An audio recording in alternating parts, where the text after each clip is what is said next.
देश के हर entrance exam में स्कैम और धांधली निकल रही है। नीट को लेकर बच्चे प्रोटेस्ट कर रहे हैं, बात सुप्रीम कोर्ट तक पहुंच चुकी है। और उसी समय दुनिया के शायद सबसे कठिन परीक्षा के बारे में भी अब सवाल उठ रहे हैं। उंगलियां उठ रही है यूपीएससी पर। भारत के यूपीएससी एग्जाम के लिए अब ये सारे प्रश्न उठने लग गए हैं और ये सवाल अब उठने लग गए हैं इनकी वजह से। मिलिए पूजा खेतकर से, एक ऐसी गवर्नमेंट सर्विस ऑफिसर जिसके परिवार के पास 110 एकड़ का एग्रीकल्चरल लैंड है, 6 दुकान, 900 ग्राम के करीब गोल्ड, 17 लाख की watch, luxuries car, 2 private limited कंपनियां। बेसिकली इस पूरे खेतकर फैमिली का नेटवर्थ 100 करोड़ से भी ज्यादा है। यूपीएससी वो एग्जाम है जिसके लिए 10 लाख लोग हर साल केवल 800 प्लस कुछ सीट के लिए लड़ते हैं। लेकिन इन सब से अनजान हमारे देश में ये क्या हो रहा है और जो भी हो रहा है, इससे लोगों का विश्वास यूपीएससी से, आईएएस से पूरी तरह से उखड़ सकता है। अब ये मोहतरमा मीडिया के सामने आई कैसे? तो इन्होंने ज्वाइनिंग के तुरंत बाद ही कई मांगे स्टार्ट कर दी और इनकी मांगे पूरी तरह से अमान्य थी। साथ ही उन्होंने अपने लग्जरी ऑडी कार पर लाल बत्ती भी लगवा ली। साथ ही इन्होंने अपने सीनियर अफसर की कुर्सी को हथियाने की भी कोशिश की, ये बोलकर कि वो तो आईएएस ऑफिसर है तो चेंबर उनका हक से हो गया है। साथ ही उन्होंने फरमान भी जारी किया, अब मेरे लिए स्टाफ, पियोन, हर चीज का इंतजाम किया जाए। इसके साथ साथ name plate, letter head, visiting card, इन सब चीजों की मांग की गई उनके द्वारा और कई सारे रूल्स को तोड़ा गया क्योंकि इनके पिताजी की पहुंच बहुत ऊपर तक थी। अब यह बात पीएम ऑफिस तक पहुंच चुकी है और पीएम ऑफिस ने उनसे रिपोर्ट मांगी है। बट ये तो सिर्फ एक ट्रेलर था। इनकी हरकतों से न सिर्फ इनके बल्कि पूरे सिस्टम में हो रहे एक बड़े स्कैम का भी पर्दाफाश हो सकता है। वैसे मीडिया में छपे एक रिपोर्ट की माने तो इन्हें देश की सेवा करने के लिए आईएएस अफसर बनने की भी जरूरत नहीं है। इनके पास अपना ही इतना धन है, इतना पैसा है कि वो लोगों का भला खुद से ही कर सकते हैं। जैसा कि हमने पहले ही बता चुके हैं कि इनके पास कितनी धन संपदा है। लेकिन सबसे बड़ी बात यह है कि आईएएस बनने के लिए इन्होंने अपना फेक सर्टिफिकेट भी दिया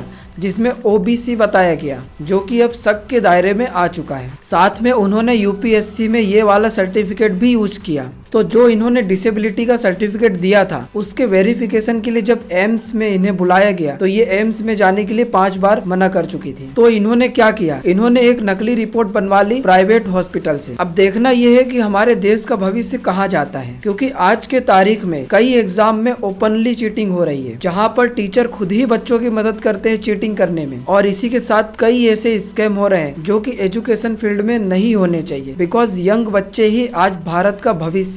और ऐसे में यदि मेहनती बच्चों के साथ भेदभाव होगा और जो गलत लोग हैं वो टॉप पोजीशन तक पहुंचेंगे, तो ऐसे में हमारी कंट्री का, हमारे भारत देश का भविष्य कहाँ जाएगा। आज के समय में इंडिया के टॉप एग्जाम्स, जिन्हें सबसे टफ एग्जाम माना जाता है, उनमें ओपनली चीटिंग कॉमन हो चुका है। ये कुछ वीडियोस आप देख सकते हैं। बैठ करके लोग आंसर रेड करके BSc exams were seen openly cheating in the presence of the teacher. और ये एक पूरी लिस्ट है जो कि 2014 से लेकर के 2024 तक ऑल ओवर इंडिया में होने वाले स्कैम और चीटिंग से रिलेटेड लिस्ट है। क्या हमें लगता है इसी तरीके से इंडिया बन पाएगा विश्व गुरु? और फिर सवाल उठता है कि इतने सारे स्टूडेंट पढ़ाई करने के लिए बाहर क्यों चले जाते हैं? क्योंकि जो बच्चे इंडिया के फ्यूचर होते हैं, जो बच्चे आगे चल के इंडिया का भविष्य बनेंगे, जो डॉक्टर, इंजीनियर, वो सब देश छोड़ के बाहर पढ़ने चले जाते हैं। तो जब तक भारत की सरकार मेहनती बच्चों को आगे बढ़ने में अपनी तरफ से हेल्प नहीं कर पाएगी, तब तक भारत को एक डेवलप्ड कंट्री बनने में बहुत मुश्किलें फेस करनी पड़ेगी। तो इस वीडियो को जितना हो सके अपने दोस्तों और फैमिली मेंबर के साथ शेयर करें। यदि आपको वीडियो में दी गई जानकारी पसंद आई तो इसे लाइक करें। हमारे साथ यहाँ तक बने रहने के लिए आपका बहुत बहुत धन्यवाद।